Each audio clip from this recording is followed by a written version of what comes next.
saved a seat for you. There was an empty chair beside me today. Nobody noticed it, why would they?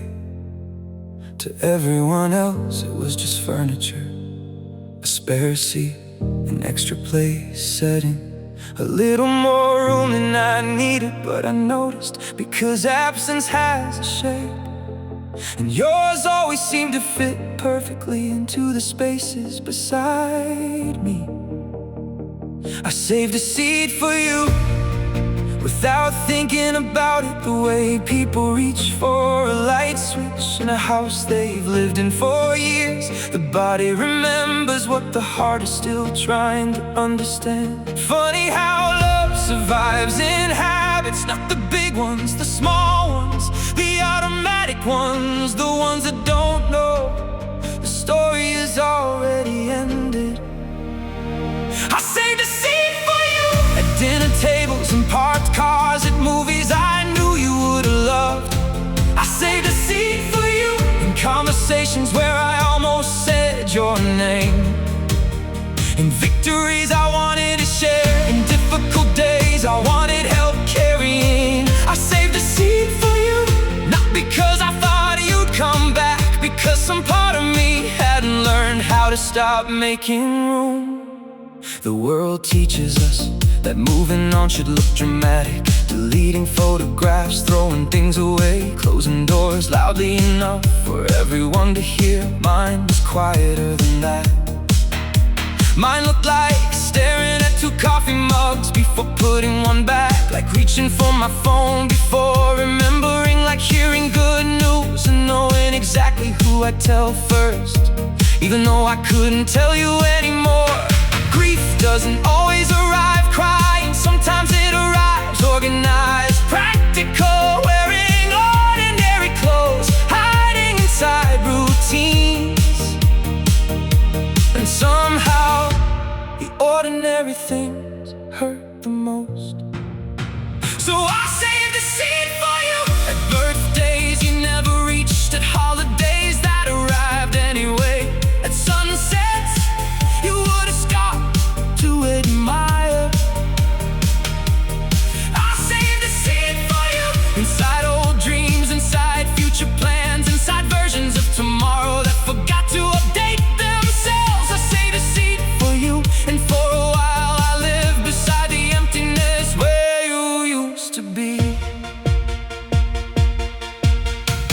People asked if I was okay, I always said yes, not because I was lying, because the answer changed hourly. At 10 in the morning I was surviving. By lunchtime I was remembering. By evening I was bargaining with memories. By midnight I was learning how to carry both grief and gratitude at the same time. Human hearts are strange that way. We can miss someone terribly and still be thankful they existed at all. One evening I looked at that empty chair and asked myself a question. What if love isn't measured by how tightly we hold on? What if it's measured by how gently we let memories stay? What if healing isn't asking someone to leave your heart? What if it's simply learning where they belong inside it? That thought changed something, not everything, just enough. Because suddenly the empty seat felt different, less like proof of loss, more like proof of love. Proof that someone mattered enough to leave a space behind. Proof that my life had been larger because they were in it. And maybe that's so memories really are not chains, not anchors, reserved places for people who help shape us. I still save a seat for you sometimes, not every day anymore, not at every table, not in every room, but occasionally, unexpectedly, a song comes on, a joke reminds me of you, a beautiful view appears, an instinct reaches backward, and for a second there you are, smiling somewhere inside.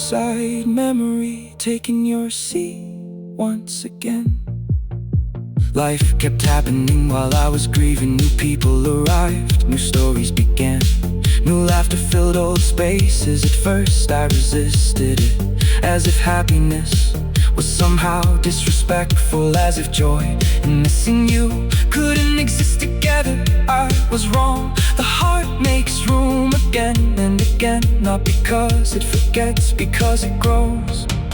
So yes, I save a seat for you, but I save seats for others too, for new friends, new memories, new versions of myself I hadn't met yet. Because loving someone deeply was never supposed to stop life. It was supposed to teach me how valuable life really is. I saved a seat for you, and maybe I always will. Not out of sadness, not out of hope, out of gratitude. Because some people become permanent guests inside who we are. If you could see me now, you'd probably smile. I'm doing better, not perfect, not finished, just better. I still think of you sometimes, more often than I'd admit out loud. But the memories don't break me anymore. They visit, they sit for a while, then they leave quietly, just like old friends do. And whenever they arrive, I look over, see that familiar empty chair, and remember, love doesn't disappear when people leave. Sometimes it simply changes seats, and somehow that's enough.